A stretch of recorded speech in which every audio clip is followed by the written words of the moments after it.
the northern region of Canada at the close of the 19th century rode Dudley Do-Right of the Mounties, lonely defender of justice and fair play, handsome, brave, daring, and hopelessly lost. These service station maps are impossible. Can't even fold up the thing. I think I should have turned left at that last tree.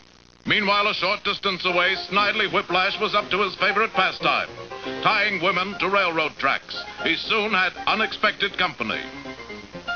A Mountie! Correct. Pardon me, sir, but do you happen to know the way to the Royal Canadian Mountie Camp? Why, yes, I do.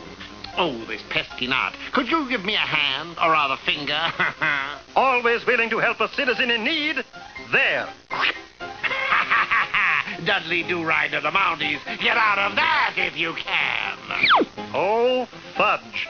Meanwhile, Nell Fenwick, the beautiful daughter of Inspector Fenwick, was out gathering chestnuts. Suddenly, she stumbled onto the biggest nut of all, Dudley Do-Right. What, Dudley Do-Right, are you doing with that other woman? I thought you always did right. I was doing right, Nell. That's how I got in this predicament.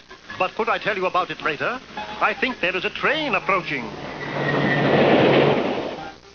And so, Do-Right, there's a fiend running loose in northern Canada. A fiend, Inspector? A fiend who goes about Canada tying defenseless women to railroad tracks. Oh. I know it must be hard for you to believe, you with your eyes as blue and heart so true. What happened to your finger, Do-Right? Never mind about my finger, sir. This is far more important than mere flesh wounds. A rope-tying fiend is at large and should be brought in at once. And so the remorseless man-tracker started on his way.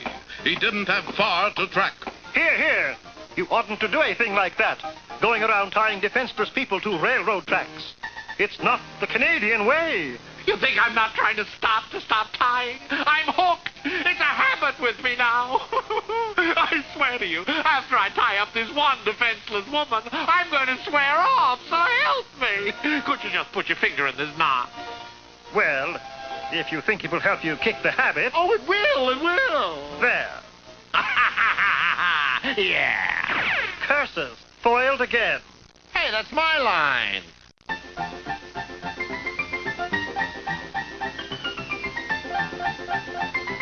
Uh-oh, another woman. He didn't swear off. A man. Confound that Whiplash. Nell. Inspector Fenwick. Snidely Whiplash. Snidely Whiplash? Now I wonder. But Inspector Fenwick did not get his nickname of the Canadian Fox for nothing. Now, all of you have heard the old proverb, if you give a Snidely enough rope, he'll put his foot in it. Why, no, Inspector, I don't believe I've heard that proverb. Don't interrupt, Do-Right. We're going to use deception. We're going to disguise you as Nell. Me, sir? With those baby blue eyes, you are unnatural. True. What the inspector didn't know was that Snidely, realizing that the heat was on, disguised himself as Nell. Dudley, where are you? Nell, you heard your father's plan. Go on back to camp. You'll give the whole thing away. Nell, what are you doing? Nell, this is no time for hijinks. There, Snidely Whiplash. Caught at last. Oops.